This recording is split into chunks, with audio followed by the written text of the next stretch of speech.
Lake Victoria, apart from being the source of River Nile, remains the second largest freshwater lake in the world. However, her unequaled freshwaters have of recent suffered contamination from uncontrolled dumping of both effluent and solid waste.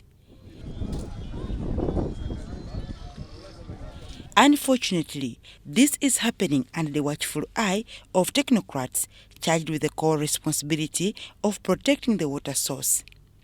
A tour of Port Bell in Luzira, a Kampala suburb, is indicative of how settlements around the shores of Lake Victoria have nothing valuable to offer. People who live near the lakes, instead of treating their waste, they create underground hidden pipes which take the wastewater especially into the lake. Some even have the audacity of opening their wastewater channels when it rains, when nobody's seeing. You just open, and when the rain stops, the flow has also stopped, so you will never know that somebody is actually causing mayhem. Unattended to waste from the central business district, somehow through a major channel like Nachivubo, is washed down into the lake.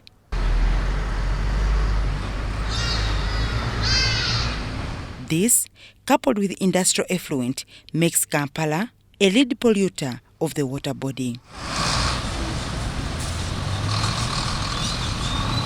Professor Godfrey Kamese, an environmentalist, says manufacturers of plastics should be held responsible for the pollutants, and where they fail, they pay the price. Companies like Coca-Cola, companies like Pepsi-Cola, companies like Lavanda, whichever it is, are relaxed because they know it is everybody's pollution kind of concern.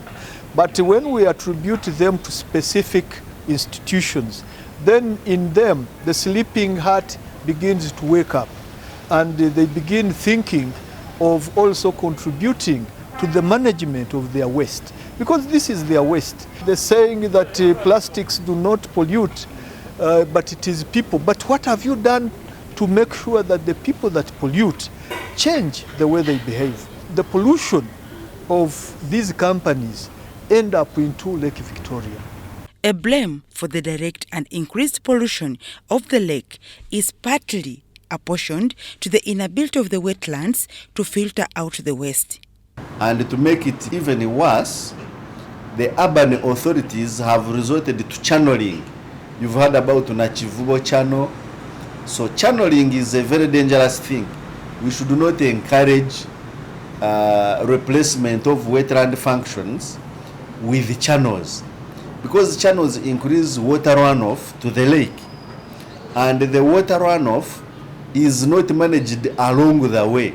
So it picks all the pollutants and delivers them to the water in the rivers and lakes, and that affects the lake life, the fisheries, the underwater biodiversity, the water quality, and related matters. It is clear to the regulatory body, the National Environmental Management Authority, that the wetlands are on a disappearing overdrive. We have isolated cases which we have identified, and normally when we identify them, we punish them. The President has given us full support.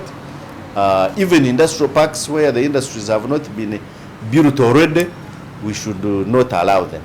So effective 2nd September 2021, we suspended any further permitting of any activities in wetlands, and our enforcement teams are on the ground, and we are, I think, in my view, despite the challenges, we are on track to ensuring that we arrest the situation before it becomes a crisis. The Commissioner in charge of Water Resources and Planning at the Ministry of Water and Environment, Dr. Kalist Tindimgaya, says non-compliance by the population has exacerbated the uncontrolled dumping. Before you dump, you should have an environmental impact assessment certificate. Now, if you have it and you are dumping, legally you authorize it. But then one will say, who issued it? So let people produce those environmental impact assessment certificates to prove that they have been cleared. If they have been cleared, then we deal with the person who actually issued it.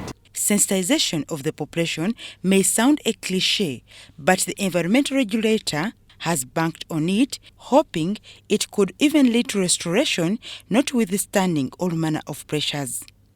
A proposed Environment Protection Force is envisaged to enforce adherence.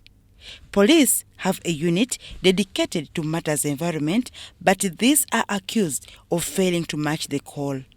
But we have environment police that reports to the IGP. You can't penalize them as a ministry. So that's why I've said let's have our own force. The force that you can control, the force that you can penalize, the force you can sack if they don't do what is expected to do. Dr. Akankwasa Barirega, the NEMA Executive Director, believes this will not only harmonize operations, but create an avenue of holding errant officers. Like the Ranger Force for UWA, where there is full accountability. If you pick a bribe, I should have power to fire you, not to return you to your parent institution. But also having your own court, it means you have a judge who understands environmental laws, who understands a case. If you go to ordinary court now, they will ask you to prove beyond reasonable doubt that somebody is the one who has actually dumped. And obviously then they say, prove. Even when you saw them and you have a picture, they say, prove beyond reasonable doubt. Environment cases are perishable. They are perishable. If somebody is encroaching in a wetland and a case is not sorted in 1 week, by end of 1 week you will not find the wetland. The wetland will be long gone. So environment cases are highly perishable. They cannot wait the normal judicial system, which can take up to 10 years. There are land cases which take 10 years to be resolved. So by 10 years, there will be no wetland to talk about.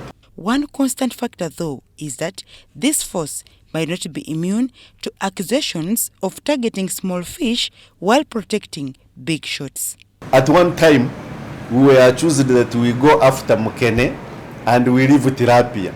But this is not true. I have always given these examples. We stopped Sudiri Rupareri at Chituburu. Is that a small fish? All agree that there must be participation of all in society to reverse the trend by conserving more. Dorcas Kimono, UBC News.